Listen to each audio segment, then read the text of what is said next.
नमस्कार दोस्तों, library science की इस गोल्डन टेस्ट सीरीज में आपका स्वागत है। दोस्तों, आज की इस क्लास के माध्यम से हम एक टेस्ट सीरीज का आयोजन करने जा रहे हैं, जिसमें आप अपने स्वयं का आकलन स्वयं द्वारा ही कर सकते हैं और देख सकते हैं कि आगामी होने वाली परीक्षाओं की दृष्टि से आपका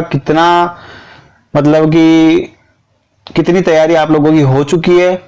तो बिना टाइम वक्त जाया करते हुए हम शुरुआत करते हैं आज की इस टेस्ट सीरीज के बारे में।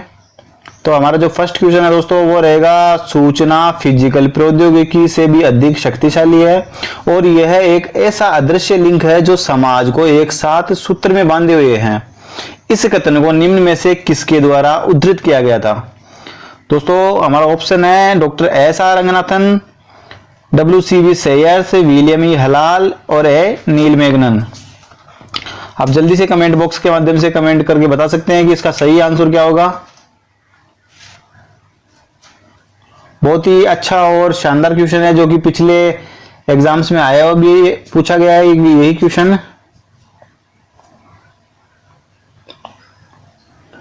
बहुत से लोगों के जवाब आ भी रहे हैं। जी हाँ, बिल्कुल इसका सही आंसर होगा जी विलियम ई. हलाल। विलियम ई. हलाल के बारे में भी थोड़ा सा डिस्कस हम कर लेंगे साथ ही में कि विलियम ई. हलाल जो है वो कहाँ के थे और इनका लाइब्रेरी साइंस के क्षेत्र में क्या योगदान रहा था। तो दोस्तों, मैं बता दूंगा आपको कि विलियम ई. हलाल जो है उनका जन्म हुआ था 29 जून 1933 को। 29 जून 1933 को विलियम ई. हलाल का जन्म हुआ था और ये एक टेकसेट के संस्थापक थे। दोस्तों, ये किसके संस्थापक थे? टेककेस्ट के संस्थापक थे। विलियम ई. हलाल किसके संस्थापक थे? टेककेस्ट। बोले तो टेककेस्ट। विलियम ई. हलाल टेककेस्ट के संस्थापक थे। टेककेस्ट क्या है दोस्तों? तो टेककेस्ट एक वेब आधारित प्रणाली है। टेककेस्ट क्या है? एक वेब आधारित प्रणाली है, वेब प्रणाली है। इसके संस्थापक थे या इसके जन्मदाता थे कौन? विलियम ई. हलाल। साथ ही दोस्तों, ये जो वेब टेककेस्ट है, ये एक वेब आधारित प्रणाली है जो सभी तकनीकी क्षेत्रों में सफलता का अनुमान लगाने के लिए विशेषज्ञों को ज्ञान का जो स्वरूप है उपलब्ध करवाती है, ये ज्ञान से अवगत करवाती है। साथ ही दोस्तों बता दूं कि विलियम ई. हलाल द्वारा ये कहा गया था कि सूचना फिजिकल प्रौद्योगिकी से भी अधिक शक्तिशाली है और यह ऐसा अदृश्य लिंक है जो कि समाज को एक सूत्र में बांधे हुए हैं। ठीक है दोस्तों, तो इसी के साथ दोस्तों बढ़ते हैं हम नेक्स्ट क्वेश्चन की ओर। तो हमारा नेक्स्ट क्वेश्चन रहेगा दोस्तों, रंगनाथन ने बनारस में आयोजित प्रथम अखिल भारतीय शैक्षिक सम्मेलन में एक मॉडल सार्वजनिक पुस्तकालय अधिनियम निम्न में से किस वर्ष प्रस्तुत किया था? दोस्तों, हमारे ऑप्शन है 1931, 1930, 1933 और 1937।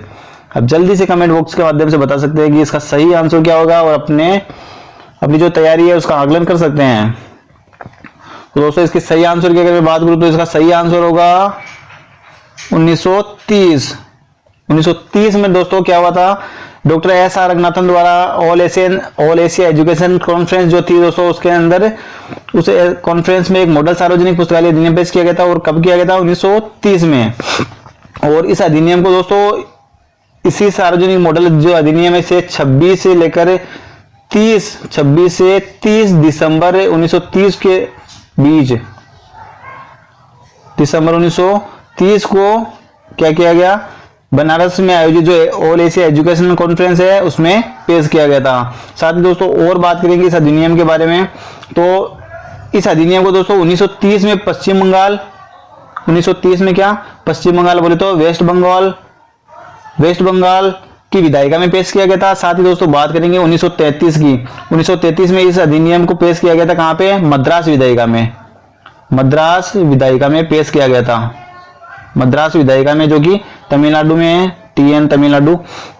तो वहां पे इसको पेश किया गया था, परंतु विधेयक को पुस्तकालय अनुदान व पुस्तकालय उपस्कर आदि की समस्या के कारण पारित नहीं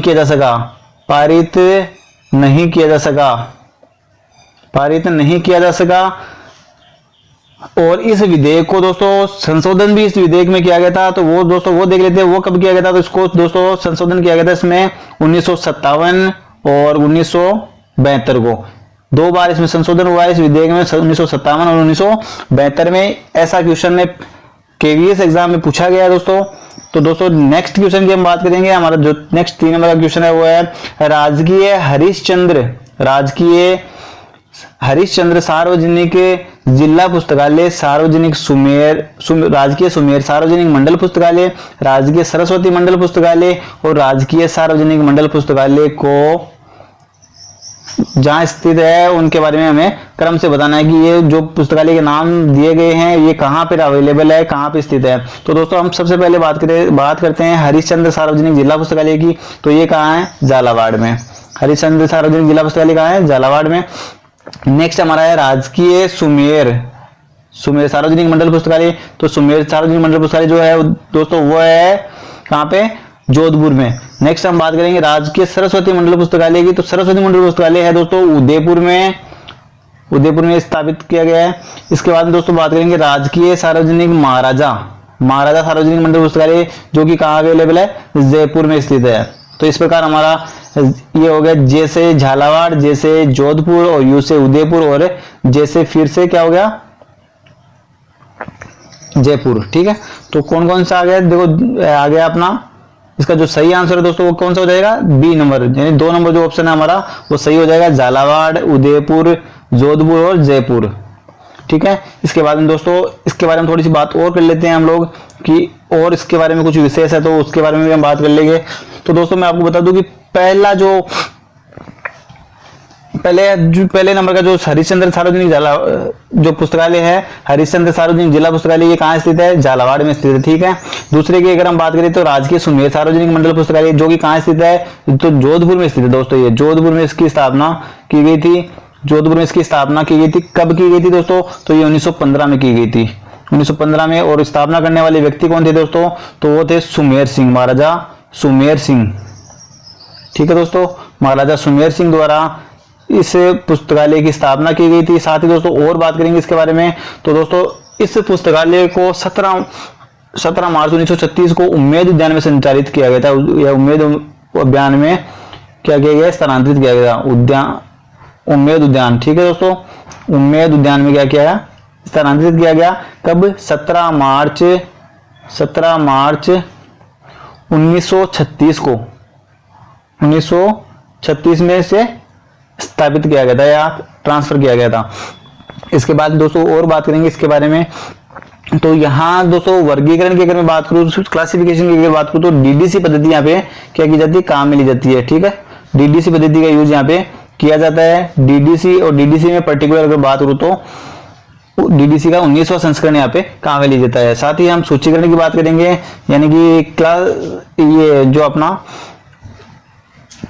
सूचीकरण की अगर मैं बात करूँ, सूचीकरण में दोस्तों यहाँ पे क्लासिफाइड कैटलॉग कोड जो है वो काम में लिया जाता है। ठीक है, CCC कहने का तात्पर्य CCC जो रखी है SR रंगनाथन द्वारा दी गई थी, इसे सूचीकरण के रूप में यहाँ पे काम में लिया जाता है। ठीक है दोस्तों, बढ़ते हैं नेक्स्ट क्वेश्चन की ओर। इसके अलावा हमारा रह गया था दोस्तों राजकीय सरस्वती मंडल पुस्तकालय उदयपुर। ये कहाँ स्थित है दोस्तों? ये उदयपुर में स्थित है। ठीक है, इसके बाद नेक्स्ट और था अपना एक और, तो राजकीय महाराजा सार्वजनिक मंडल पुस्तकालय की हम बात कर रहे थे। महाराजा सार्वजनिक मंडल पुस्तकालय, और इस मंडल पुस्तकालय की जो स्थापना है दोस्तों वो जयपुर में की गई है। और जयपुर में भी अगर मैं पर्टिकुलर बात करूँ तो इसकी स्थापना की गई थी दोस्तों आमेर में इसकी स्थापना की गई थी। कब? 1652 को। ठीक है, महाराजा मान सिंह द्वारा, जो कि मुगल सम्राट अकबर के 9 रत्नों में से एक थे मान सिंह द्वारा इसकी स्थापना की गई थी 1652 में। और कहाँ की गई? पर्टिकुलर तो आमेर में इसकी स्थापना की गई थी। इसके अलावा दोस्तों साथ ही और बात करेंगे इसके बारे में। तो दोस्तों इस पुस्तकालय को 1716 में इस पुस्तकालय को सवाई जय सिंह द्वारा जयपुर के जलेब चौक में, यानी कि सवाई जय सिंह द्वारा इसे क्या किया गया? जयपुर के जलेब चौक में स्थापित किया गया। ठीक है, जलेब चौक, जयपुर में जलेब चौक। ठीक है, जलेब चौक में इसको स्थापित किया गया। कहां से? आमेर से जलेब चौक इसको स्थापित किया गया था। साथ ही दोस्तों और बात करेंगे इसके वर्तमान भवन की अगर मैं बात करूं दोस्तों, तो इस वर्तमान भवन की दोस्तों स्थापना की गई थी सन 1886 में। 1886 में इसके वर्तमान भवन की स्थापना की गई थी। ठीक है, और करने वाले व्यक्ति थे महाराजा माधो सिंह द्वारा इसकी स्थापना की गई थी। दोस्तों बढ़ते हैं नेक्स्ट क्वेश्चन की ओर। हमारा नेक्स्ट क्वेश्चन है दोस्तों, देश में किस पंचवर्षीय योजना में विश्वविद्यालय अनुदान आयोग द्वारा शैक्षिक पुस्तकालयों में अपने अनुसंधान करने में व्यस्त वैज्ञानिकों के समय को बचाने के लिए रेप्रोग्राफी सेवाएं प्रदान करने का प्रावधान किया गया था?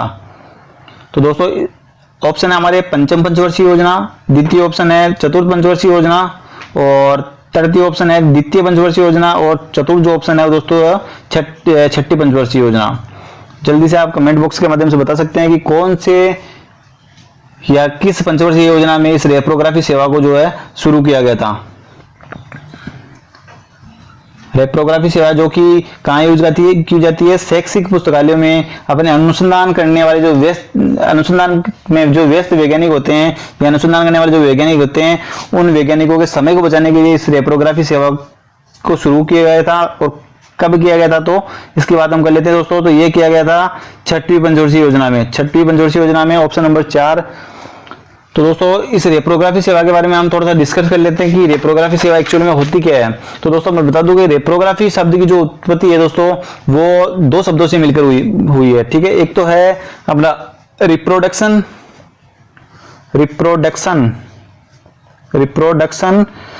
और दूसरा जो शब्द है दोस्तों वो है अपना फोटोग्राफी।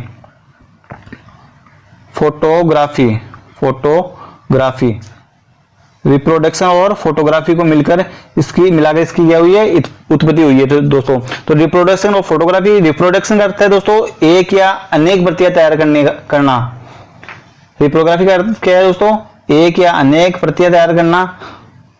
और फोटोग्राफी की अगर हम बात करें दोस्तों, तो फोटोग्राफी का अर्थ आप समझ ही सकते हो कि प्रकाश के प्रयोग द्वारा सुग्राही कागज पर प्रतियां तैयार करना, यानी कि अच्छे कागज पर उसकी कॉपीज तैयार करना। इस प्रकार प्रतिलिपिकरण का अर्थ है दोस्तों फोटोग्राफी की मदद से दोस्तों प्रतियां तैयार करना। और इस प्रयोग यानी इसका जो प्रयोग है दोस्तों वो को शैक्षिक पुस्तकालयों में अपने अनुसंधान करने में व्यस्त वैज्ञानिकों के समय को बचाने के लिए किया जाता है। पर बहुत से दोस्तों ग्रंथ ऐसे होते हैं जिन्हें पुस्तकालय से बाहर ले जाना संभव नहीं होता है, तो वहां पे क्या फोटोकॉपी सेवा का प्रयोग कर सकते हैं। तो बढ़ते हैं दोस्तों नेक्स्ट क्वेश्चन की ओर। नेक्स्ट हमारा 5 नंबर का जो क्वेश्चन है दोस्तों वो है, किस आयोग ने यह सिफारिश की कि विश्वविद्यालय का लाइब्रेरियन किसी भी मामले में एक प्रोफेसर से कम नहीं है, उसे प्रोफेसर की तरह रैंक, स्केल व पद तथा सेवा आदि दी जानी चाहिए। ऐसा कहने वाला आयोग कौन सा है दोस्तों? तो आपको जल्दी से कमेंट बॉक्स के माध्यम से बताना है हमें कि ऐसा आयोग कौन सा है या किस आयोग द्वारा ये बात कही गई थी। ऐसा कहने वाला आयोग कौन सा है?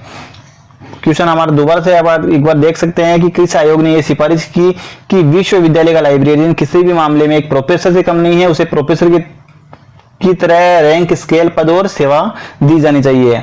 तो ऑप्शन हमारे सैडलर आयोग 1917, हंटर आयोग 1882, माध्यमिक शिक्षा आयोग 1953, विश्वविद्यालय अनुदान आयोग 1953।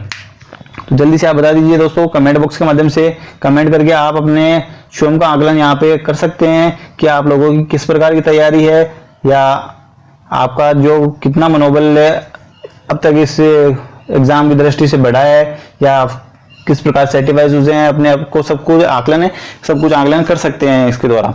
तो दोस्तों हमारा जो सही आंसर है दोस्तों, इसमें सही आंसर मैं आपको बताने जा रहा हूं, तो वो है दोस्तों विश्वविद्यालय अनुदान आयोग। विश्वविद्यालय अनुदान आयोग यानी कि यूजीसी द्वारा ये कहा गया था दोस्तों कि विश्वविद्यालय का librarian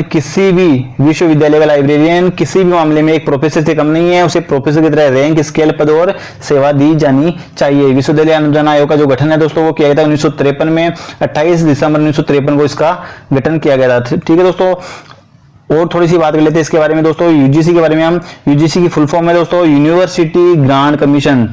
university UNIVERSITY, university grant commission,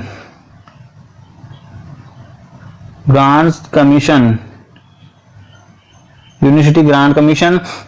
और दोस्तों बता दूं आपको कि यूजीसी के बारे में अगर मैं बात करूं दोस्तों, तो यूजीसी की जो स्थापना है दोस्तों राधाकृष्ण आयोग की संस्तुति के आधार पर भारत सरकार के द्वारा की गई थी। ठीक है दोस्तों, किसकी संस्तुति के आधार पर? राधाकृष्ण आयोग की संस्तुति पर।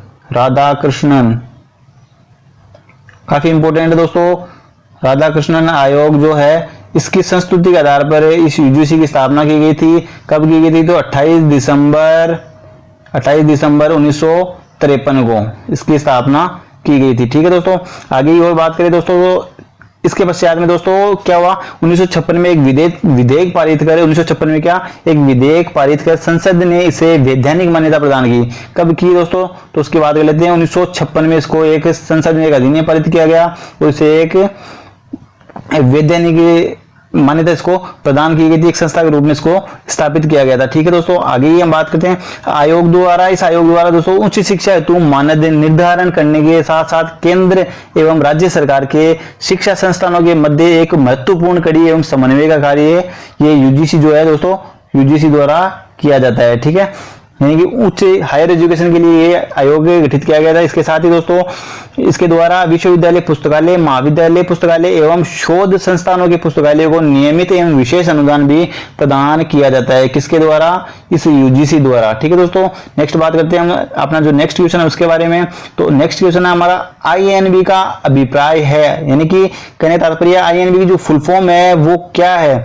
तो आईएनबी के बारे में हम बात करने वाले हैं। तो हमारा ऑप्शन है दोस्तों इंडियन नाइजीरियन बायोग्राफी, नेक्स्ट है हमारा इंडियन नेशनल बायोग्राफी, नेक्स्ट है Indian national bibliography, Indian northern bibliography. चार ऑप्शन आपके सामने दिए गए हैं। जल्दी से आप कमेंट बॉक्स के माध्यम से कमेंट करके हमें बता सकते हैं कि कौन सा राइट आंसर होगा इसका। चार ऑप्शन आपके सामने दिए गए हैं दोस्तों, तो जल्दी से बता दीजिए आप। तब तक के लिए हम इसके बारे में डिस्कस भी करने वाले हैं कि आईएनबी जो होता है वो होता क्या है, इसकी फुल फॉर्म क्या है दोस्तों। इसकी फुल फॉर्म ही हमें पूछी गई है इस क्वेश्चन के माध्यम से। तो फुल फॉर्म है दोस्तों इसकी Indian national bibliography, Indian national bibliography, जो कि हमारा 3 नंबर का जो आंसर है दोस्तों वो करेक्ट हो जाएगा। इंडियन नेशनल बिब्लियोग्राफी आईएनबी की क्या है फुल फॉर्म है, और यह है भारत में दोस्तों क्या है भारत की राष्ट्रीय ग्रंथ सूची है दोस्तों। इसके बारे में हम बात करेंगे कि यह जो है इंडियन नेशनल बिब्लियोग्राफी जो है भारत में अंग्रेजी तथा भारतीय संविधान की स्वीकृति एवं अन्य भारतीय भाषाओं में प्रकाशित सभी पुस्तकों के लिए क्या है कि राष्ट्रीय ग्रंथ सूची है दोस्तों। क्या है ये? आईएनबी क्या है? ग्रंथ सूची है। ठीक है, आईएनबी क्या है कि ग्रंथ सूची है दोस्तों। और इसका जो प्रकाशन है दोस्तों 1957 से 1963 तक इसको 1957 से लेकर 1957 से 63 तक इसको 1957 से इसको 63 तक क्या त्रैमासिक रूप में प्रकाशित किया गया था। इसके बाद दोस्तों बात करेगी 1964 में, सन 1964 की मैं बात करूं 1964 में इसे क्या किया गया मासिक रूप में प्रकाशित किया गया। 1964 में से मासिक रूप में प्रकाशित करना प्रारंभ कर दिया गया।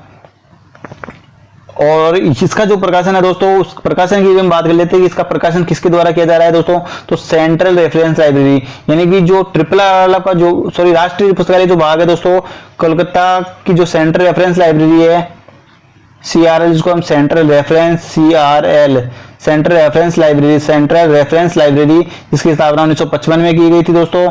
इसके द्वारा 1964 के बाद में दोस्तों इसका प्रकाशन क्या है किया जा रहा है। ठीक है, सेंट्रल रेफरेंस लाइब्रेरी द्वारा इसका प्रकाशन है नियमित रूप से किया जाता है और ये मासिक रूप में प्रकाशित होती है। कौन? आईएनबी।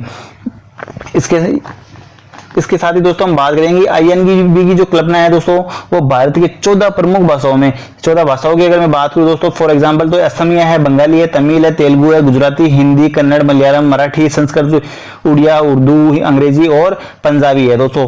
तो इन भाषाओं में इसका प्रकाशन किया जा रहा है। प्रकाशनों की दोस्तों इसकी जो आवृत्ति है दोस्तों फ्रीक्वेंसी जो इसकी वो मासिक रूप में इसे प्रकाशित किया जाता है। आईएनबी का दोस्तों एक चीज और बता दूं आपको कि आईएनबी का कंप्यूटर जो स्वरूप है वो भी अवेलेबल है और इसका जो कंप्यूटर का जो स्वरूप इसको प्रदान किया गया था दोस्तों वो किया गया था जून 2000 में, यानी कि आईएनबी को जून 2000 से क्या किया गया कंप्यूटरीकृत कर दिया गया। जून 2000 से इसको इंडियन नेशनल जो बिब्लियोग्राफी है इसे क्या किया गया कंप्यूटरीकृत कर दिया गया था।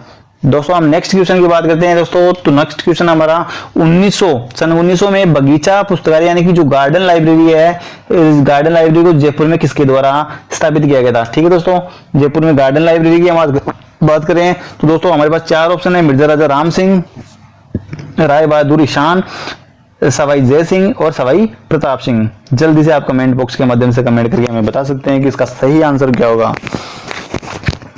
स्वयं का आकलन दोस्तों खुद कीजिए, जिससे कि आपको पता चल सके कि आप लोगों की कितनी तैयारी अब तक हो चुकी है, या किस प्रकार की तैयारी आप लोगों की है, या फिर कितनी तैयारी आपको करने की जरूरत है। आप अब तक जो पढ़ रहे हैं तो आपने क्या अब तक पढ़ा था, जल्दी से आप बता सकते हैं। तो दोस्तों मैं इसका सही आंसर आपको प्रोवाइड करवाने जा रहा हूं। दोस्तों इसका सही आंसर है हमारा बी ऑप्शन, यानी कि दो नंबर का जो ऑप्शन है दोस्तों, राय बहादुर ईशान। जो राय बहादुर ईशान है दोस्तों, इसका सही आंसर है। इनके द्वारा, राय बहादुर द्वारा दोस्तों इस गार्डन लाइब्रेरी की स्थापना की गई थी। गार्डन लाइब्रेरी, इस गार्डन लाइब्रेरी की स्थापना जो करने वाले थे दोस्तों कौन थे?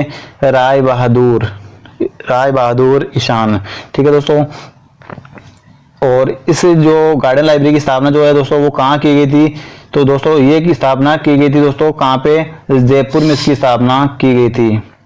कहाँ पे है वर्तमान समय में? तो ये जयपुर में अवेलेबल है दोस्तों। आपको राजस्थान के जयपुर डिस्ट्रिक्ट में आपको ये गार्डन लाइब्रेरी देखने को मिल सकती है। ठीक है दोस्तों, नेक्स्ट की हम बात करेंगे।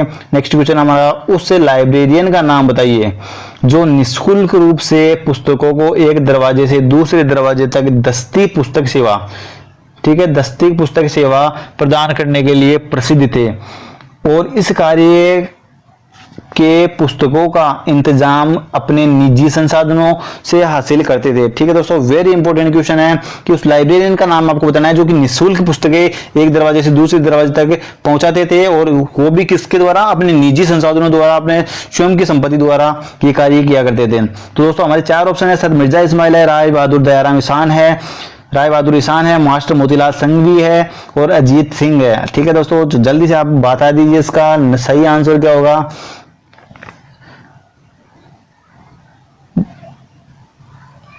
आपको दोस्तों हिंट में आपको दे देता हूं कि इसके जो जिस व्यक्ति का इसमें नाम पूछा गया है वो जयपुर जिले के चोमू से रिलेटेड है, चोमू के निवासी थे दोस्तों, और लाइब्रेरी साइंस के रूप में उन्होंने काफी महत्वपूर्ण कार्य किए थे दोस्तों। वो भी पैसे से एक लाइब्रेरियन थे।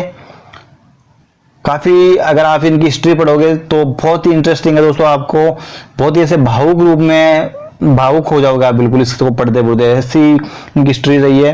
तो दोस्तों मैं आपको बता दूं कि इसका सही आंसर जो रहेगा वो दोस्तों रहेगा मास्टर मोतीलाल संघवी। मास्टर मोतीलाल संघवी ही दोस्तों, हाँ जी ये वही व्यक्ति है जो कि पुस्तकों को एक दरवाजे से दूसरे दरवाजे तक दस्ती पुस्तक सेवा के रूप में, यानी कि एक तरह से होम डिलीवरी मान लो कि इस होम डिलीवरी के रूप में ये उनको प्रोवाइड करवाते थे, और पुस्तकों का इंतजाम दोस्तों जो है अपने निजी संसाधनों से ये करते थे। ठीक है, किसी प्रकार का किसी से कोई फंड नहीं लेते थे। ये अपनी जो नौकरी के जो ये नौकरी करते थे दोस्तों, उस नौकरी के पैसे से दोस्तों उस समय इन्हें 40 रुपए मिलते थे, 40 में से 20 रुपए इस पुस्तक सेवा पर या इस अपने पुस्तकालय के लिए ये इन्वेस्ट किया करते थे दोस्तों।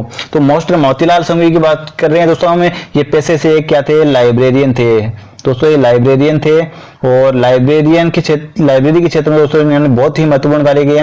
निःशुल्क रूप से ये पुस्तकों को एक दरवाजे से दूसरे दरवाजे तक उपलब्ध करवाते थे।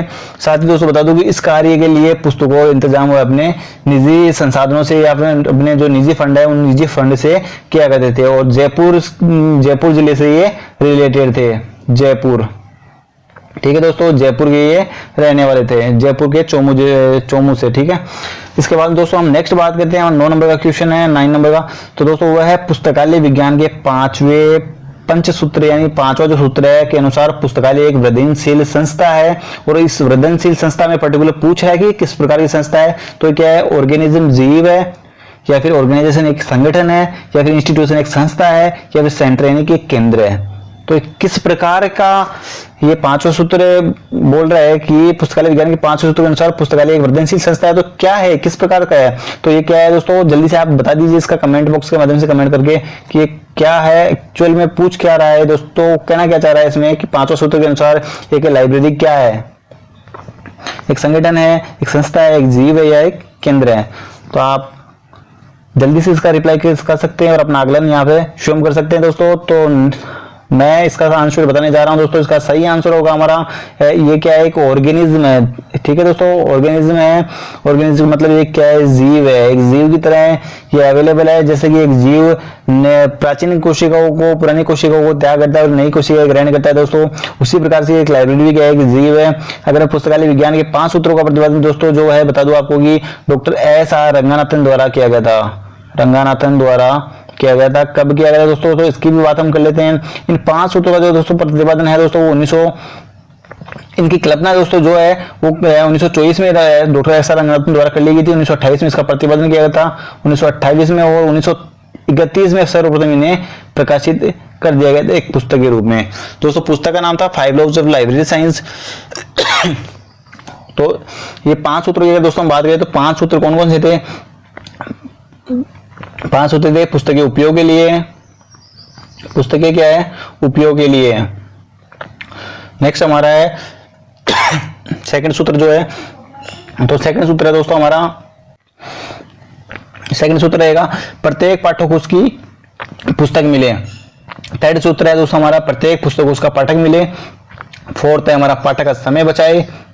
और फिफ्थ है पाठक पुस्तकालय एक वृद्धनशील संस्था है। वृद्धनशील क्या है, ऑर्गेनिज्म है। लाइब्रेरी एक ग्रोविंग ऑर्गेनिज्म, वृद्धनशील जीव है। ठीक है, जीव की तरह ही है। 5वें सूत्र से दोस्तों तात्पर्य है कि पुस्तकालय के संग्रह में वृद्धि निरंतर होती रहती है और प्रतिदिन नए नए संस्करण पुस्तकालय में सम्मिलित होते रहते हैं।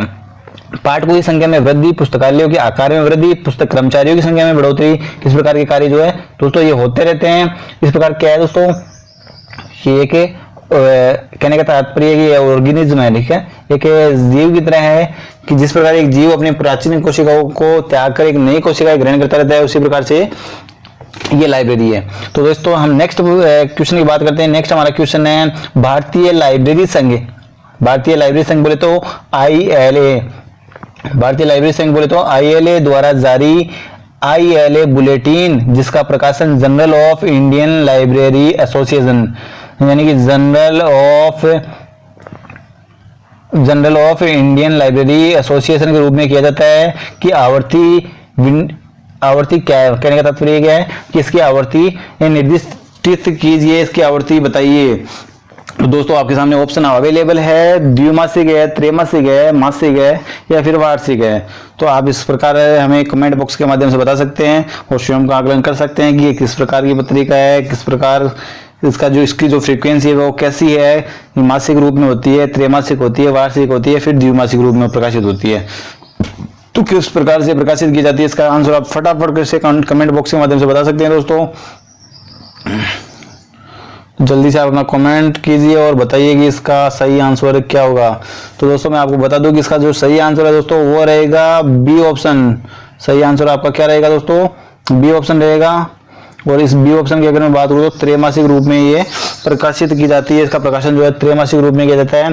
दोस्तों मैं बता दूं कि ILA जो है, ILA इंडियन लाइब्रेरी एसोसिएशन, इस ILA की दोस्तों जो स्थापना है वो 13 सितंबर को की थी। 13 सितंबर 1933 को। ठीक है, 13 सितंबर 1933 को इस ILA की स्थापना की गई थी। ठीक ऐसे याद रखने के लिए बता सकता हूँ आपको कि ठीक मेरे जन्म दिवस के 2 दिन पूर्व इस ILA की स्थापना की गई थी, 13 सितंबर को। ठीक है, तो इस 13 सितंबर को इसकी स्थापना की गई। साथ ही दोस्तों बता दूं कि यह है society registration act XX of 1860 यानी सोसाइटी रजिस्ट्रेशन एक्ट XXI 1860 के तहत दोस्तों इसको पंजीकृत किया गया था। ऐसा क्वेश्चन आपको एग्जाम में पूछा जा सकता है कि किस एक्ट के तहत इसको पंजीकृत किया गया था। तो XXI 1860 के तहत इसको पंजीकृत किया गया था। दोस्तों इसका जो कार्यालय है वो वर्तमान समय में दोस्तों मुखर्जी नगर नई दिल्ली में है। कहाँ पे है, मुखर्जी नगर नई दिल्ली में अब स्थित है।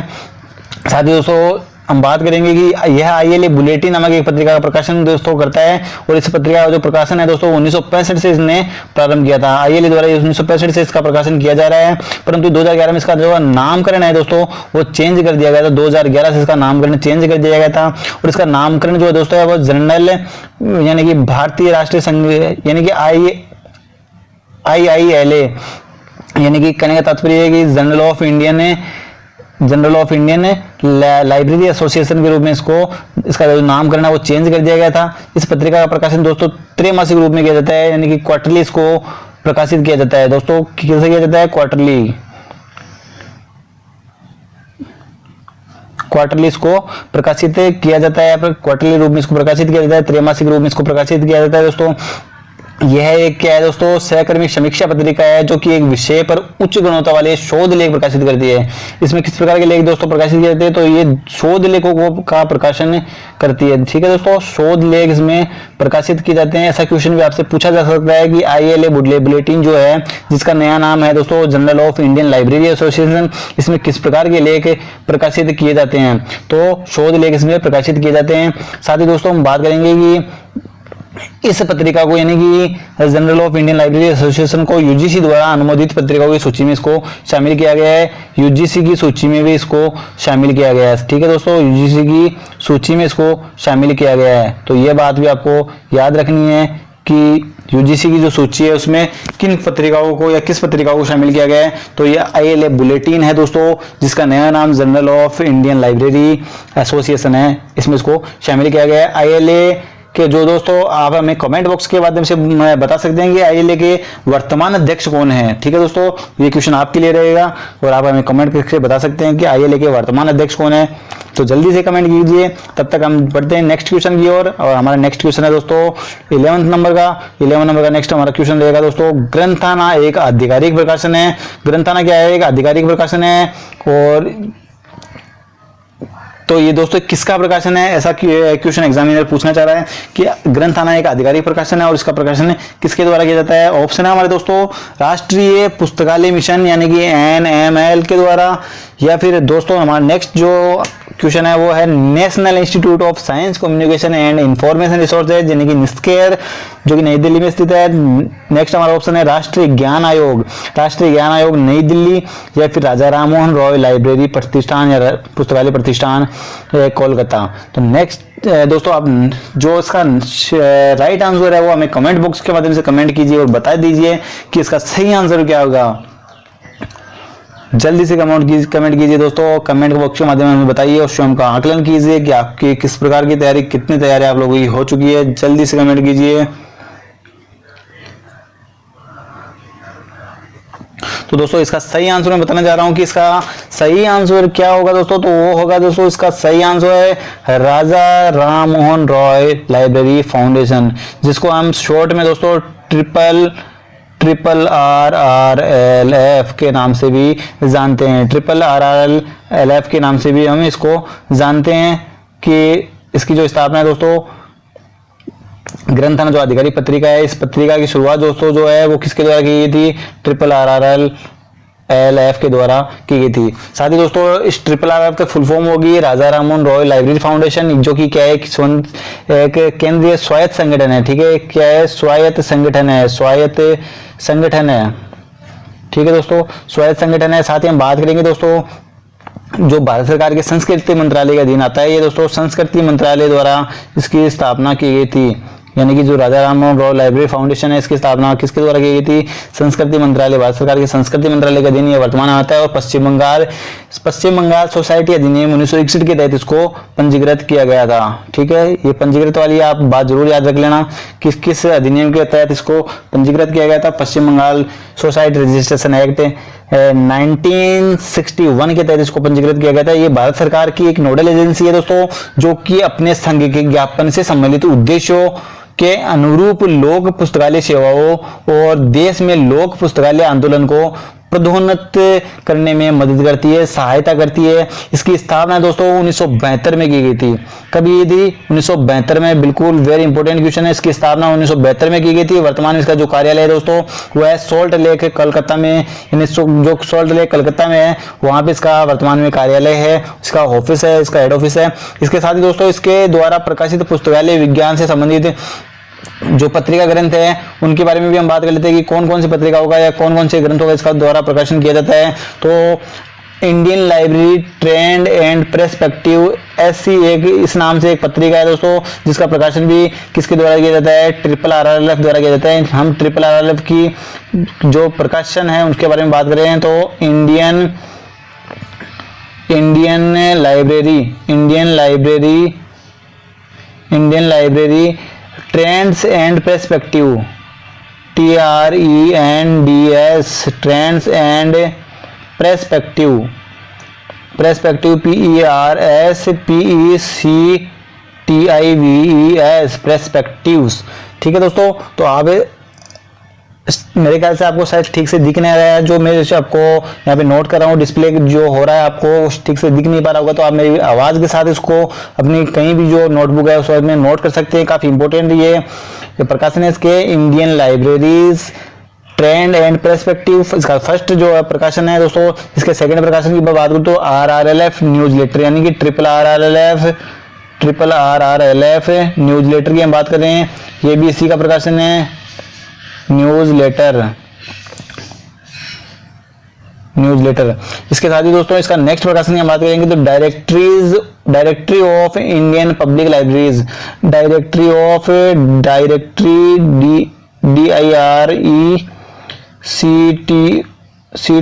DIRECTORY, directory of Indian public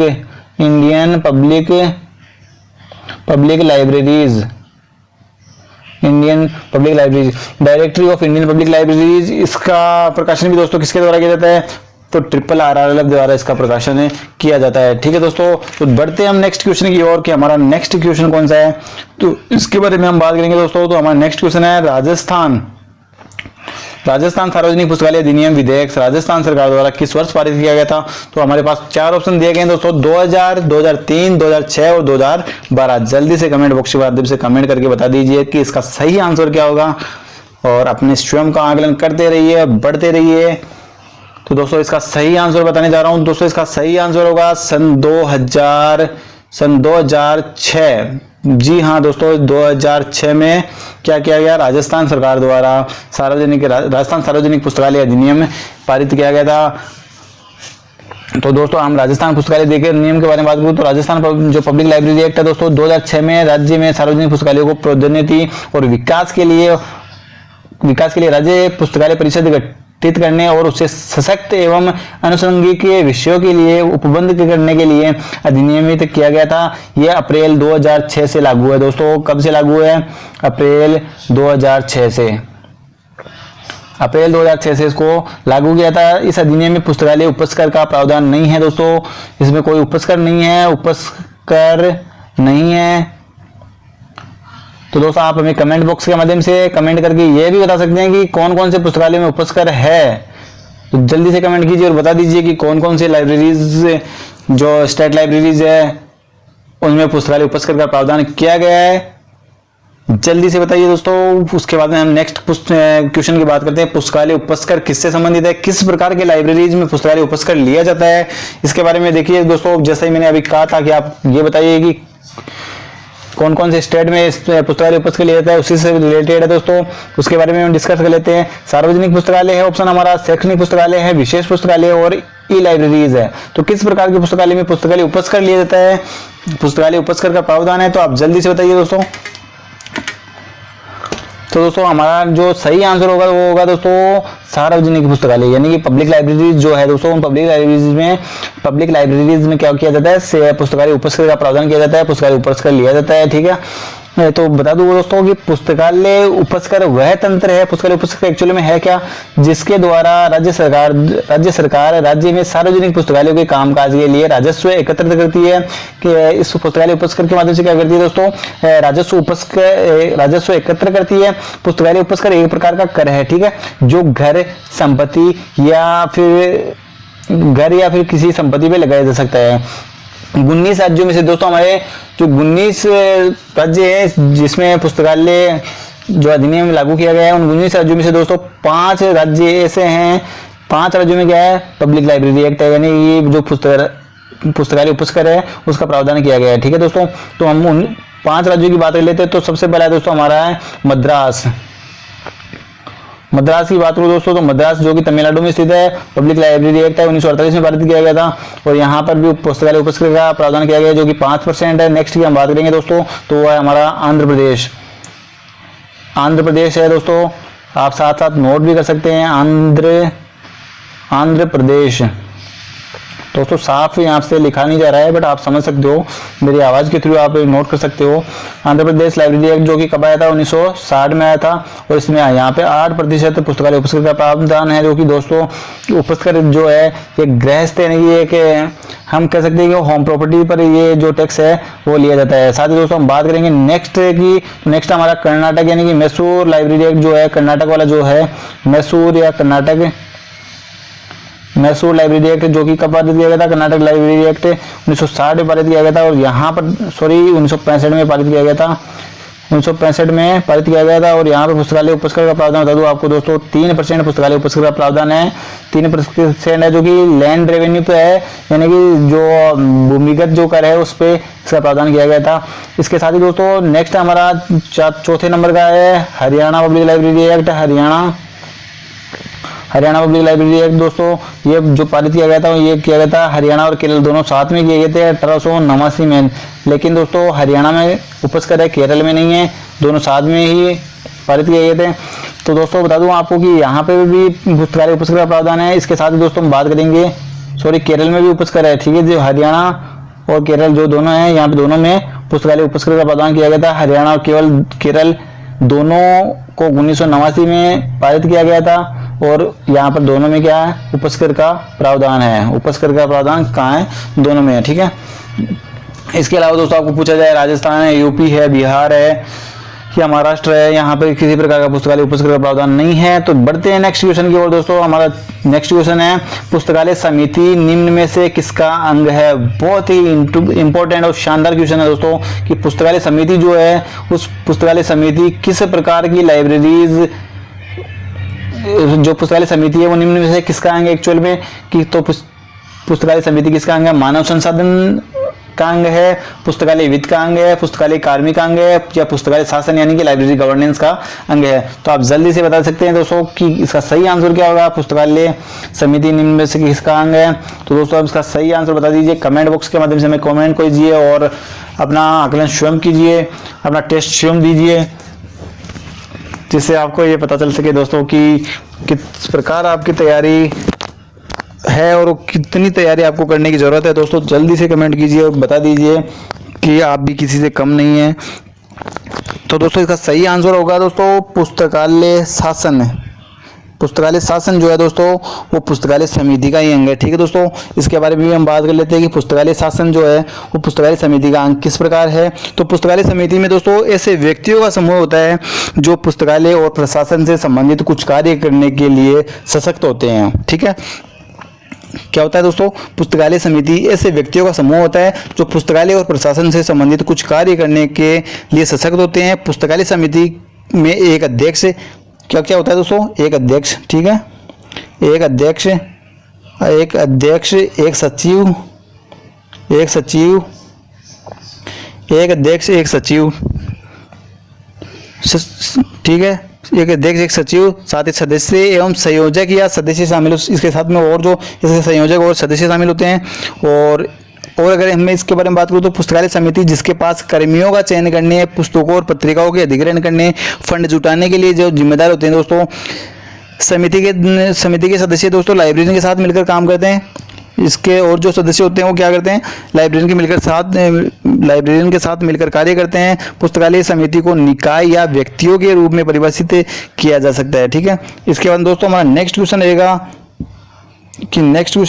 दोस्तों कि वर्तमान में राजस्थान में कुल कितने राजकीय मंडल पुस्तकालय हैं। राजकीय मंडल पुस्तकालय हैं दोस्तों। बहुत ही अच्छा क्वेश्चन है, बहुत ही इजी क्वेश्चन है। तो आप जल्दी से कमेंट बॉक्स के माध्यम से कमेंट करके बता सकते हैं दोस्तों कि राजस्थान के जो सार्वजनिक मंडल पुस्तकालय हैं उसमें कितने हैं वर्तमान समय में राजस्थान में, ठीक है। तो ऑप्शन हमारे 7, 6, 8 और 5। मेरे ख्याल से तो बहुत ही कम स्टूडेंट ऐसे होंगे जो इसका आंसर नहीं बता पाएंगे, क्योंकि बहुत ही इजी क्वेश्चन है। तो दोस्तों इसका सही आंसर होगा 7, यानी कि 7 जो ऐसे पुस्तकालय जिनको मंडल पुस्तकालय का दर्जा दिया गया है। और उनकी भी अगर मैं बात करूँ दोस्तों तो राजकीय, इसमें सर्वप्रथम हम बात करते हैं राजकीय सरस्वती मंडल पुस्तकालय, 1 नंबर सरस्वती मंडल मंडल पुस्तकालय दोस्तों सरस्वती मंडल पुस्तकालय जो कि कहाँ पर अवेलेबल है, उदयपुर में स्थित है राजकीय सरस्वती मंडल पुस्तकालय। नेक्स्ट की अगर मैं बात करूँ तो राजकीय सुमेर सार्वजनिक मंडल पुस्तकालय जो कि कहाँ अवेलेबल है दोस्तों, जोधपुर में है। सुमेर सार्वजनिक, अभी हमने पिछले क्वेश्चन में बात की थी राजकीय सुमेर सार्वजनिक मंडल पुस्तकालय जो कि जोधपुर में 1915 में इसकी स्थापना की गई थी और 17 मार्च 1936 को उसको उस उद्यान में इसको ट्रांसफर कर दिया गया था।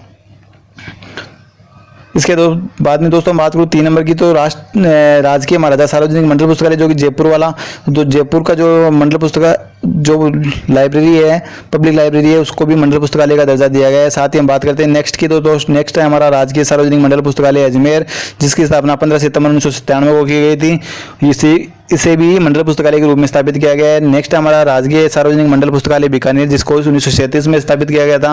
और नेक्स्ट है हमारा दोस्तों राजकीय सार्वजनिक मंडल पुस्तकालय कोटा, जिसे की स्थापना 1910 में की गई थी। और इस दोस्तों यही वो लाइब्रेरी है जिसको पायोनियर पुस्तकालय के रूप में स्थापित किया गया था और 15 अगस्त 1956 को इसको राजकीय सार्वजनिक मंडल पुस्तकालय का दर्जा दिया गया था। नेक्स्ट है हमारा दोस्तों government public division library Bikaner, जैसा कि अभी मैं इसकी बात कर चुके हैं हम।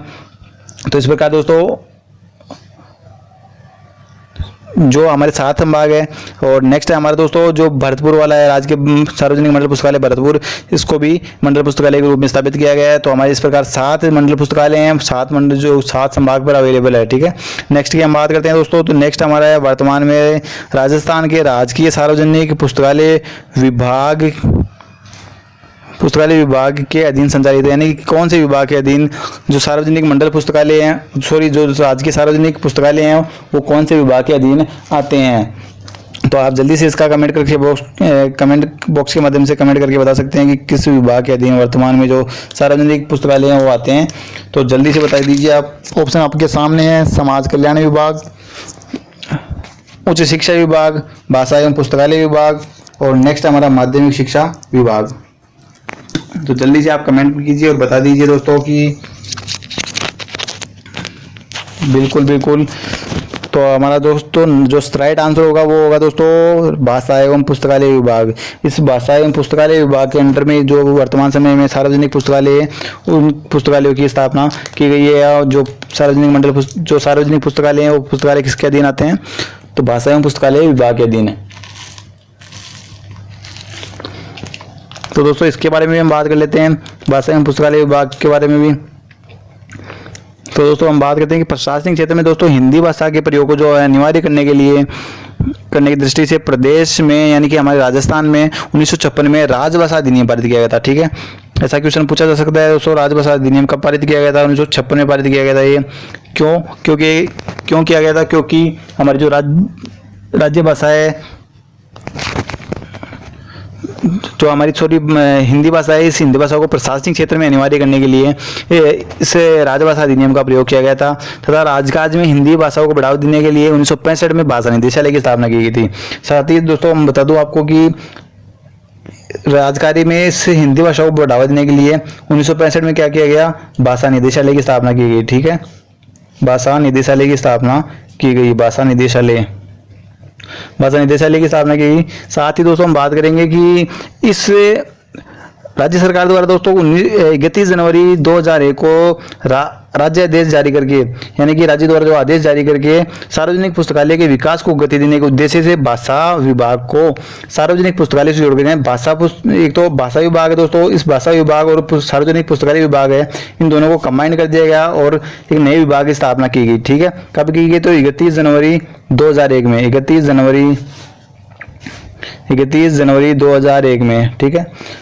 कौन कौन से विभाग, 2 विभाग थे दोस्तों, तो एक तो है सार्वजनिक पुस्तकालय विभाग और एक है भाषा विभाग, ठीक है। भाषा विभाग एवं पुस्तकालय विभाग, इन दोनों सार्वजनिक पुस्तकालय हैं, इन दोनों को मिलाकर क्या कर दिया, भाषा एवं पुस्तकालय विभाग बना दिया गया। कब बनाया गया, तो 31 जनवरी 2001 में को कंबाइन करके एक नया विभाग का गठन किया गया, जिसे हम भाषा एवं पुस्तकालय विभाग के नाम से जानते हैं। साथ ही दोस्तों बता दूं कि ये विभाग मुख्य रूप से राज्य में सार्वजनिक पुस्तकालय के विकास, संचालन, प्रशासन एवं राजभाषा हिंदी के विकास का कार्य कर रहा है, ठीक है दोस्तों। किस प्रकार की भाषा को ये बढ़ावा देता है, तो ये हिंदी जो लैंग्वेज है, हिंदी भाषा, इस हिंदी भाषा को बढ़ावा देने का ये कार्य भी इस विभाग द्वारा किया जा रहा है। तो इसके अलावा दोस्तों हम बात करेंगे कि और भी अगर मैं बात करूँ दोस्तों कितने कौन कौन से लाइब्रेरीज वर्तमान में अवेलेबल है, तो एक राज्य केंद्रीय पुस्तकालय भी दोस्तों राजस्थान में अवेलेबल। राज्य केंद्रीय पुस्तकालय की स्थापना भी इस भाषा एवं पुस्तकालय विभाग द्वारा की गई है। साथ ही 7 मंडल पुस्तकालय हैं, जिला पुस्तकालय 33। तो आप हमें कमेंट बॉक्स के माध्यम से दोस्तों इस पूरी सीरीज के बारे में बता सकते हैं कि कितने केंद्रीय पुस्तकालय राजस्थान में अवेलेबल है, साथ ही कितने मंडल पुस्तकालय, कितने जिला पुस्तकालय और कितने तहसील पुस्तकालय हैं, साथ ही पंचायत समिति पुस्तकालय कितने हैं। इन सब के बारे में आप हमें कमेंट बॉक्स के माध्यम से कमेंट करके बता सकते हैं। दोस्तों बढ़ते हैं नेक्स्ट क्वेश्चन की ओर। तो दोस्तों हमारा नेक्स्ट क्वेश्चन रहेगा कि सन 1972 में यूनेस्को द्वारा मानविकी और सामाजिक विज्ञान के क्षेत्र में कंप्यूटरीकृत सूचना पुनः प्राप्ति योजना के परीक्षण बाबत निम्न में से कौन सा परीक्षण किया गया था। यानी कि किस प्रकार का एक्सपेरिमेंट दोस्तों जो है यूनेस्को द्वारा किया गया था, इसके बारे में हमें बताना है। तो दोस्तों पहला जो 1 नंबर हमारा ऑप्शन है वो है पुस्तकालय एवं सूचना पुनः प्राप्ति प्रणाली सामाजिक और मानव विज्ञान के लिए। दूसरा है दोस्तों सामाजिक और मानव विज्ञान के लिए डेटा रिट्रीवल यानी कि DARE। या फिर तीसरा ऑप्शन है दोस्तों हमारा सामाजिक एवं मानव विज्ञान के लिए प्रलेखन पुनः प्राप्ति। और 4 नंबर का हमारा ऑप्शन रहेगा दोस्तों सामाजिक व मानव विज्ञान के लिए सूचना पुनः प्राप्ति प्रणाली। इस प्रकार आपको 4 ऑप्शन प्रोवाइड करवाए गए हैं, तो आप बता सकते हैं कि कौन सा इसका जो आंसर है वो सही रहेगा दोस्तों, या इसका राइट आंसर क्या है। तो दोस्तों जल्दी से कमेंट कीजिए, कमेंट बॉक्स के माध्यम से हमें बता दीजिए कि इसका सही आंसर क्या होगा, और अपने आप का आकलन, अपने स्वयं का आकलन आप इसके द्वारा कर सकते हैं। तो दोस्तों इसका सही आंसर रहेगा दोस्तों कि इसका जो हमारा बी ऑप्शन है दोस्तों है सामाजिक और मानव विज्ञान के लिए डाटा रिट्रीवल प्रणाली जो है दोस्तों वो शुरू की गई थी किसके द्वारा, यूनेस्को के द्वारा। तो दोस्तों इसके बारे में हम बात कर लेते हैं। यूनेस्को द्वारा दोस्तों 1972 में ये प्रणाली शुरू की गई थी। कब की गई थी, 1972 में। ये जो DARE है दोस्तों, DARE यानी कि कहने का तात्पर्य है DARE की फुल फॉर्म अगर हम बात करें तो डाटा रिट्रीवल सिस्टम। DARE की फुल फॉर्म क्या होती है, डाटा रिट्रीवल सिस्टम। ठीक है दोस्तों, इसकी स्थापना कब की थी, 1972 में। और दोस्तों अगर मैं कंप्लीटली एक बार बात करूं इसकी, तो यूनेस्को द्वारा दोस्तों 1972 में मानविकी और सामाजिक विज्ञान के क्षेत्र में कंप्यूटरीकृत सूचना पुनः प्राप्ति योजना के लिए सामाजिक और मानविकी विज्ञान के लिए क्या किया गया, DARE की स्थापना की गई। ठीक है, DARE डाटा रिट्रीवल सिस्टम। ठीक है, इसके बाद दोस्तों बढ़ते हैं नेक्स्ट क्वेश्चन की ओर। नेक्स्ट क्वेश्चन हमारा दोस्तों यूनेस्को सार्वजनिक पुस्तकालय घोषणा पत्र अंतिम बार किस वर्ष से संशोधित किया गया था। यूनेस्को सार्वजनिक घोषणा पत्र दोस्तों अंतिम बार किस वर्ष संशोधित किया था। तो दोस्तों 4 ऑप्शन हमारे पास अवेलेबल है, 1978, 2006, 2009 और 1994। दोस्तों सारी डेट बिल्कुल जो है अपने लाइब्रेरी साइंस के क्षेत्र में इंपॉर्टेंट है कि इन सारी डेट्स में जो 4 डेट आपको दी गई है, इन चारों डेट में कुछ ना कुछ कार्य पुस्तकालय विज्ञान के क्षेत्र में जरूर हुआ है। तो उसके बारे में भी हम डिस्कस करेंगे, लेकिन इससे पहले आपको कमेंट बॉक्स के माध्यम से बताना है कि जो यूनेस्को सार्वजनिक लाइब्रेरी मैनिफेस्टो है उसे अंतिम बार किस वर्ष संशोधित किया गया था। तो दोस्तों इसका सही आंसर जल्दी से आप कमेंट बॉक्स के माध्यम से बता दीजिए कि इसका सही आंसर या राइट आंसर जो है क्या होगा। तो दोस्तों सही आंसर की अगर मैं बात करूँ तो इसका सही आंसर होगा दोस्तों 1994 को इस जो यूनेस्को लाइब्रेरी मैनिफेस्टो इसे अंतिम बार क्या किया गया, संशोधित किया गया था। तो संशोधन करने का जो कार्य दोस्तों किसके द्वारा किया गया था, यूनेस्को व इफ्ला के सहयोग से किया गया था। तो दोस्तों इसके बारे में भी हम विस्तार से थोड़ा डिस्कस कर लेते हैं। यूनेस्को बोले तो दोस्तों United Nations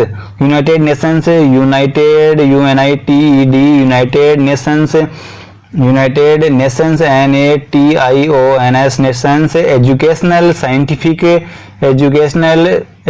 scientific and cultural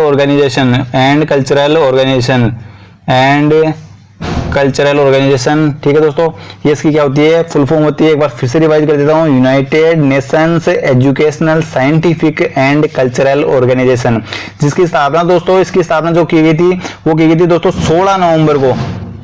देखो आपको इसकी अलग अलग डेट आपको मिलेगी, लेकिन इसका जो एग्जैक्ट जो राइट आंसर है मैं आपको बता दूं दोस्तों कि 16 नवंबर 1945 में इसकी स्थापना कर दी गई थी। 16 नवंबर 1945 में इसकी स्थापना 1945 में इसकी स्थापना कर दी गई थी। लेकिन इसका जो गठन है दोस्तों एक संस्था के रूप में इसका जो गठन है दोस्तों यूएन का एक ये कार्यकारी संस्था है दोस्तों। तो इस संस्था के रूप में इसका गठन जो किया गया था दोस्तों, वो किया गया था 4 नवंबर 1946 में, ठीक है। यानी कि स्थापना तो इसकी 16 नवंबर 1942 को ही कर दी गई थी, लेकिन 4 नवंबर 1946 को इसका एक संस्था के रूप में इसको गठित किया गया था। साथ ही दोस्तों हम बात करेंगे कि इसका जो मुख्यालय है, इसके मुख्यालय के बारे में, क्योंकि यूनेस्को से आपने देखा दोस्तों, इससे चैप्टर अभी हम जिस पेपर की बात कर रहे हैं, जिस पेपर के बारे में डिस्कस कर रहे हैं, उसमें भी 2 से 2 क्वेश्चन पूछ लिए गए हैं कि यूनेस्को से रिलेटेड ही। तो आगे आने वाले एग्जाम्स में भी पूछा जा सकता है। यूनेस्को काफी इंपॉर्टेंट है और आपके सिलेबस में भी है। तो दोस्तों यूनेस्को की हम बात करें तो यूनेस्को, जैसा कि मैंने फुल फॉर्म इसकी बताई थी, United Nations Educational Scientific and Cultural Organisation. साथ ही 16 नवंबर 1945 को इसकी स्थापना की गई और इसका जो गठन है दोस्तों वो किया गया था 4 नवंबर 1946 को। इसका जो मुख्यालय दोस्तों, वो मुख्यालय है पेरिस में, यानी फ्रांस की राजधानी पेरिस में इसका क्या है, मुख्यालय है। साथ ही दोस्तों बात करेंगे कि इस यूनेस्को की टैगलाइन की अगर हम बात करें दोस्तों, टैगलाइन इसका स्लोगन वाक्य क्या है, इसका टैगलाइन क्या है दोस्तों, तो इसकी टैगलाइन है विश्व धरोहर हमारी धरोहर, ठीक है। यानी कि विश्व की जो धरोहर है वही क्या है, हमारे धरोहर है, विश्व धरोहर हमारी धरोहर, ठीक है। ऐसी इसकी टैगलाइन है। इंग्लिश में अगर हम बात करें दोस्तों इसी टैगलाइन की, तो क्या कहेंगे, world heritage is over heritage, world heritage is over heritage, world heritage is over heritage. बिल्कुल आपको रट लेनी है, बिल्कुल याद कर लेना है इसको कंफर्मली, क्योंकि कुछ भी दोस्तों अगर टॉपिक आपको दिया गया है तो एग्जामिनर आपको उसमें से कुछ भी पूछ सकता है। साथ ही दोस्तों और बात करेंगे इसके मैनिफेस्टो के बारे में हम बात करेंगे, क्योंकि मैनिफेस्टो से रिलेटेड क्वेश्चन हमें पूछा गया था। तो दोस्तों इसका जो फर्स्ट लाइब्रेरी मैनिफेस्टो 1949 में शुरू किया गया था, ठीक है दोस्तों। फर्स्ट जो लाइब्रेरी मैनिफेस्टो है वो यूनेस्को पब्लिक लाइब्रेरी मैनिफेस्टो कब तैयार किया गया था, 1949 में। और उसमें जो पहला संशोधन है दोस्तों वो 1972 में किया गया था, पहला संशोधन 1972 में किया था। और दूसरा और अंतिम जो संशोधन है दोस्तों वो मैं आपको जैसा कि बता चुका हूँ कि इफ्ला के सहयोग से किया गया था, IFLA इफ्ला के सहयोग से किया गया था। और 1994 में दोस्तों इसका संशोधन किया गया था। अगर एग्जिट डेट की दोस्तों मैं बात करूं तो ये संशोधन किया गया था 29 नवंबर 1994 को उसका संशोधन किया गया था, ठीक है दोस्तों। ठीक है दोस्तों, बढ़ते हैं नेक्स्ट अगले क्वेश्चन की ओर दोस्तों। तो हमारा अगला क्वेश्चन है दोस्तों, international federation of library association. वही दोस्तों जो इफ्ला है, अभी जैसे हमने बात की थी 1994 में इफ्ला के सहयोग से इसका गठन किया गया था, संशोधन किया गया था, वही उसी इफ्ला के बारे में इसने फिर से क्वेश्चन पूछ लिया है। International federation of library association की स्थापना किस वर्ष हुई है, ठीक है दोस्तों। 4 ऑप्शन आपके पास दिए गए हैं, 30 सितंबर 1927, 27 सितंबर 1927, 29 सितंबर 1927 और 28 सितंबर 1927। जल्दी से कमेंट बॉक्स के माध्यम से बताइए कि इस इफ्ला की स्थापना कब की गई थी। तो दोस्तों आप जल्दी से हमें कमेंट बॉक्स के माध्यम से कमेंट करके बता सकते हैं कि इफ्ला की जो स्थापना है दोस्तों वो कब की गई थी, किसके द्वारा की गई थी, जल्दी से बता दीजिए। तब तक के लिए दोस्तों हम इसके और थोड़ा सा डिस्क्रिप्शन के बारे में बात करेंगे कि इस इफ्ला के बारे में, इफ्ला है क्या दोस्तों, इसके बारे में भी हम थोड़ा डिस्कस करेंगे। तो दोस्तों इसका सही आंसर जो होगा वो होगा दोस्तों 30 सितंबर 1927 को इफ्ला की स्थापना की गई थी दोस्तों। इफ्ला बोले तो दोस्तों इंटरनेशनल, जैसे कि यहाँ पे इसकी फुल फॉर्म भी दी गई है साथ में, international federation of library association. लेकिन दोस्तों फुल फॉर्म जो वर्तमान समय में जो फुल फॉर्म है वो उसकी फुल फॉर्म है दोस्तों इस international federation of library association and, यहाँ पे दोस्तों यहाँ पे एक शब्द और जुड़ गया है इसमें, एंड इंस्टीट्यूशन। ये शब्द जो है दोस्तों 1976 में इसमें जोड़ा गया था, इंस्टीट्यूशन शब्द। ऐसा क्वेश्चन एग्जाम में पूछा जा सकता है कि इफ्ला में इंस्टीट्यूशन जो शब्द है वो कब जोड़ा गया था, कब इसमें ऐड किया गया था, कब इसमें इंक्लूड किया गया था। तो दोस्तों हम इफ्ला के बारे में बात करें तो इफ्ला के बारे में, international federation of library association and institution, इसकी जो स्थापना दोस्तों 30 सितंबर 1927 को कहाँ की गई थी, स्कॉटलैंड में इसकी स्थापना की गई थी दोस्तों। स्कॉटलैंड यानी कि स्कॉटलैंड बोले तो स्कॉटलैंड में भी अगर पर्टिकुलर में बात करूं तो एडिनबर्ग में दोस्तों इसकी स्थापना की गई थी। एडिनबर्ग में इसकी क्या की गई, स्थापना की गई थी एडिनबर्ग स्कॉटलैंड में। और दोस्तों बता दूं कि इसका जो मुख्यालय है वो वर्तमान समय में कहाँ अवेलेबल, तो हैग नीदरलैंड में इसका मुख्यालय अवेलेबल है, ठीक है दोस्तों। हैग में इसका क्या है, मुख्यालय अवेलेबल है। और वर्तमान में ये सेक्रेटरी जनरल, इसके जो सेक्रेटरी जनरल है उसके बारे में आपको कमेंट बॉक्स के माध्यम से बताना है कि इसके सेक्रेटरी जनरल दोस्तों कौन है वर्तमान समय में। और दोस्तों अगर बात करें तो public library of the year award इसी के द्वारा दोस्तों सार्वजनिक पुस्तकालय के लिए दिया जाता है, सार्वजनिक पुस्तकालय के अवार्ड दिया जाता है दोस्तों। कौन सा award, public library of the year, public library of the year, public library of the year जो अवार्ड है दोस्तों, वो अवार्ड इसी IFLA द्वारा दिया जाता है दोस्तों। तो आपको कमेंट बॉक्स के माध्यम से दोस्तों ये बताना है कि वर्तमान में IFLA के जो जनरल सेक्रेटरी है दोस्तों, या जो सेक्रेटरी जनरल है वो कौन है। तो कमेंट कीजिए और बता दीजिए कि इसका जो वर्तमान जनरल सेक्रेटरी है वो कौन है। तब तक के लिए हम बढ़ते हैं नेक्स्ट क्वेश्चन की ओर दोस्तों। हमारा नेक्स्ट क्वेश्चन है, एक ऐसी कार्यविधि जिसे विभिन्न पुस्तकालयों के कार्यों को एक से अधिक कॉमन द्वारा साझा किया जा सकता है को किस विद्या के नाम से जाना जाता है। तो आप बता दीजिए, संसाधन प्रबंधन, संसाधन साझेदारी, संसाधन लेखा, संसाधन संकट। तो दोस्तों कमेंट कीजिए और बताइए जल्दी से कि इसका सही आंसर क्या होगा। बिल्कुल दोस्तों, हाँ जी बिल्कुल, कमेंट बॉक्स के माध्यम से आप बता सकते हैं कि इसका सही आंसर क्या होगा दोस्तों। तब तक के लिए मैं आपको बता देता हूँ इसका सही आंसर, आप गेस कीजिए और बताइए। इसका सही आंसर होगा दोस्तों ऑप्शन नंबर बी, संसाधन साझेदारी। संसाधन साझेदारी, जी हाँ दोस्तों, वही है जिसे हम इंग्लिश में कहते हैं रिसोर्स शेयरिंग। जी बिल्कुल, आपके लाइब्रेरियन ग्रेड 3 से रिलेटेड भी ऐसा क्वेश्चन, ऐसा टॉपिक आपके पर्टिकुलर दिया गया है, संसाधन साझेदारी। संसाधन साझेदारी क्या होती है दोस्तों, इसके बारे में भी हम बात कर लेते हैं। रिसोर्स शेयरिंग अन्य प्रतिभागी पुस्तकालयों के साथ पुस्तकालय संसाधनों को क्या करती है, साझा करती है। ठीक है, यानी कि दूसरे जो पुस्तकालय हैं उनके साथ ये अपनी सामग्रियों को, अपने कर्मचारियों को या अपनी टेक्नोलॉजी को क्या करती है, साझा करती है। ये प्रकार का पुस्तकालय सहयोगी है। ठीक है दोस्तों, क्या है, लाइब्रेरी सहयोगी है एक तरीके से। ये जहां प्रत्येक भाग लेने वाले पुस्तकालय अपने अप्रयुक्त को साझा करते हैं और कभी कभी उनके बहुमूल्य संसाधनों को एक अन्य पुस्तकालयों के साथ साझा करते रहते हैं। चटर्जी के अनुसार दोस्तों, अगर हम चटर्जी की बात करें तो चटर्जी ने कहा था इसका मतलब केवल अलग अलग पुस्तकालयों में उपलब्ध सूचना स्रोतों को आपसी बंटवारे से नहीं होगा। इसका मतलब होगा कि एक पुस्तकालय द्वारा अन्य सेवाओं के निर्माण के लिए एक पुस्तकालय के सूचना स्रोतों का उपयोग करना। यानी कि कहने का तात्पर्य होगा दोस्तों कि एक पुस्तकालय द्वारा अन्य सेवाओं के निर्माण के लिए एक पुस्तकालय क्या करता है, उसके सूचना स्रोतों का उपयोग करेगा और संसाधन साझेदारी का लक्ष्य जो है उस लक्ष्य को, उपलब्धता को अधिकतम करेगा या अधिकतम बढ़ता रहेगा। इसी के साथ दोस्तों हम बात करेंगे कि हमारा जो नेक्स्ट क्वेश्चन जो था दोस्तों संसाधन साझेदारी के बारे में था। जो लास्ट क्वेश्चन था संसाधन साझेदारी के बारे में, और आप हमें कमेंट बॉक्स के माध्यम से कमेंट करके बता सकते हैं कि आपको ये टेस्ट सीरीज कैसी लगी। देखिए दोस्तों, आज का ये जो है हमारा फर्स्ट प्रयास है। अगर आपको इसमें किसी प्रकार का, अगर आप चाहते हो इसमें किसी प्रकार का संशोधन हो या किसी प्रकार की हेर फेर हो, तो आप अपने सुझाव हमें कमेंट बॉक्स के माध्यम से बता सकते हैं और हम उसमें सुधार करने की पूरी गुंजाइश करेंगे, पूरी कोशिश करेंगे, जिससे कि हम आपको बेहतर से बेहतर स्टडी मटेरियल जो है दोस्तों प्रोवाइड करवा सके और आपका जो सिलेक्शन है वो इस लाइब्रेरियन ग्रेड 3 में जल्दी से जल्दी हो सके। तो आप कमेंट कीजिए, सुझाव दीजिए और अगर वीडियो अच्छा लगे तो लाइक और शेयर करना ना भूलिए। तब तक के लिए जय हिंद, जय भारत। मिलते हैं इसी की नेक्स्ट टेस्ट सीरीज में। हमारी गोल्डन टेस्ट सीरीज जो चल रही है दोस्तों, ये आपको इससे बहुत ही अधिक फायदा होने वाला है, बहुत ही अधिक आप इससे लाभ ले सकते हैं और अपना सिलेक्शन बना सकते हैं। तब तक के लिए नमस्कार।